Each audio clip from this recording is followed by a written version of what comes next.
जय श्री राम मेरे प्यारे दोस्तों। देखिए, जैसा कि मैंने आपको बता दिया है, आज मैं संख्या पद्धति के बारे में मैंने आपको चारों संख्या पद्धति कल पढ़ाई थी। आज मैं कुछ महत्वपूर्ण प्रश्न लेके आया हूँ। आज उन्हीं को हम सरल करते हैं और आप बारीकी से समझना, ऐसे ही प्रश्न एग्जाम्स में बनते हैं। तो देखिए, बिना वक्त हमारे पहले प्रश्न पे चलते हैं। पहला प्रश्न है, हमारी संख्या पद्धति में 4 अंकों की कुल कितनी संख्याएं हैं? कितने अंकों की पूछी है? 4 की पूछी है। तो इस स्थिति में आप 4 अंकों की बड़ी से बड़ी संख्या लिखो। 4 अंकों की बड़ी संख्या, बड़ी से बड़ी संख्या लिख लीजिए। बड़ी संख्या वो कितनी होगी? 9 9 9। आप ये तो जानते हैं कि जो बड़ी से बड़ी संख्या लिखनी है आपको, वो बड़ी से बड़ी लिख लीजिए। अब आपने निकालनी है, अब आपको पूछी कौन सी है? कुल कितनी संख्याएं हैं। तो आप इसमें से क्या करेंगे? इसमें से कुछ माइनस करना पड़ेगा। क्या माइनस करना पड़ेगा? तो 3 अंकों की बड़ी से बड़ी कौन सी होगी? 3 अंकों की बड़ी से बड़ी होगी, तो इसको हटाएंगे 0 0 0 9। बात समझ में आई ना? तो कुल 9000 ऐसी संख्याएं होंगी जो 4 अंकों की बनेगी। 4 अंकों का मतलब जैसे 1 0 0 0, ये 4 अंक हो गए ना। इसमें ऐसी संख्याएं 1 0 0 ऐसी संख्याएं कुल 9000 बनेगी हमारी पूरी संख्या पद्धति में। अगला प्रश्न लेते हैं। प्रश्न ये है कि 2 अंकों की सबसे छोटी अभाज्य संख्या कौन सी है? 2 अंकों की सबसे छोटी अभाज्य संख्या कौन सी है? 13 12 11 या 10। तो देखो, अभाज्य संख्याएं क्या होती हैं?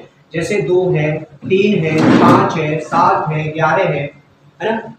ये संख्याएं अभाज्य होती हैं। या तो ये खुद से कटती हैं या इनमें 1 का भाग जाता है। इनको हम प्राइम नंबर्स बोलते हैं। तो 2 अंकों की पूछी है ना, ऐसी संख्या जिसमें 2 अंक हो, जैसे 10 11 से लेके कितनी होती है? 99। तो पहली संख्या हमारी अभाज्य 11 होगी, जिसमें 2 अंक होंगे। तो ऑप्शन नंबर सी सही होगा। अगले प्रश्न पे चलते हैं। प्रश्न संख्या 3 है, 1 से 100 तक अभाज्य संख्याएं कितनी है?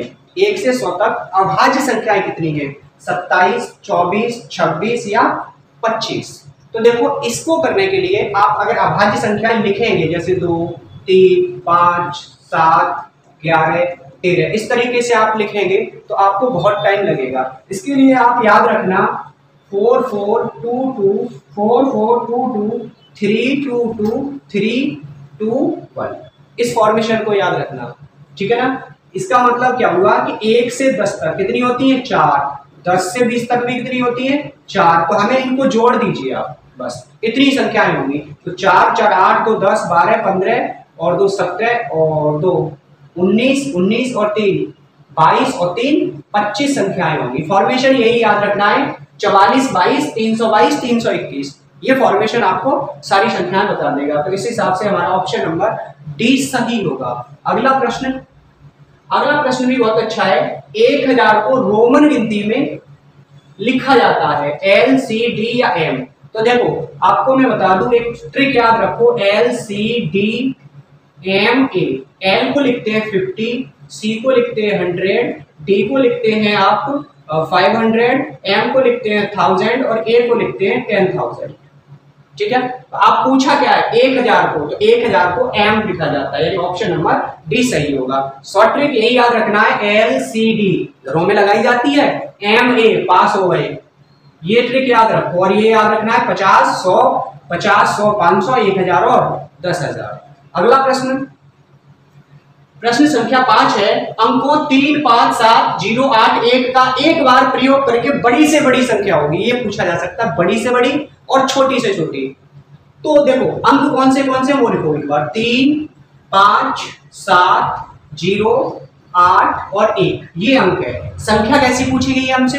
संख्या पूछी गई है बड़ी से बड़ी। तो बड़ी से बड़ी तब आएगी जब पहले सबसे बड़ा अंक आएगा, फिर उससे छोटा अंक आएगा, फिर उससे छोटा आएगा, फिर उससे छोटा आएगा, फिर उससे छोटा आएगा और फिर सबसे छोटा आएगा। कहने का मतलब, इनको घटते हुए क्रम में लिख दीजिए, डिसेंडिंग ऑर्डर में लिख दीजिए, आपकी बड़ी से बड़ी बन जाएगी।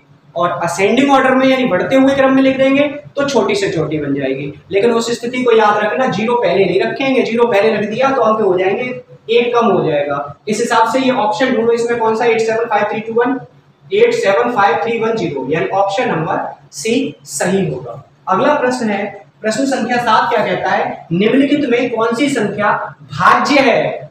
जल्दबाजी में विद्यार्थी करते क्या है, भाज्य नहीं है, भाज्य है, अभाज्य है। सबसे पहला काम है प्रश्न को बारीकी से सरलता सावधानी पूर्वक पढ़ के समझना। तो भाज्य पूछी गई है 97। अब देखो 97 ऐसा नंबर है जो किसी से नहीं कटता, या तो खुद से कटता है या एक से कटता है, तो ये अभाज्य हो गया। 17 में भी भाग या तो खुद का जाता है या 17 का जाता है, तो ये भी नहीं होगा। 57 इसको देखो, 57 में 3 का भी जाता है, क्योंकि 7 5 12 अंकों का योग 3 से कट रहा है, तो 3 का चला जाएगा। 19 का भी चला जाएगा, तो फिर इसका मतलब भाज्य संख्या यही होगी, इससे आगे जाने की जरूरत है ही नहीं। अगला प्रश्न संख्या 8 आता है, किस अंक का स्थानीय तथा अंकित मान सदैव समान रहता है। समझ लीजिए, जैसे मैंने एक संख्या लिखी 1 2 0 3 1, ऐसे एक संख्या लिख दी। अब इसमें स्थानीय मान सपोज दैट 0 का निकालते हैं, 0 का स्थानीय मान तो वही रहता है, सॉरी आंकिक मान तो वही 0 ही रहेगा।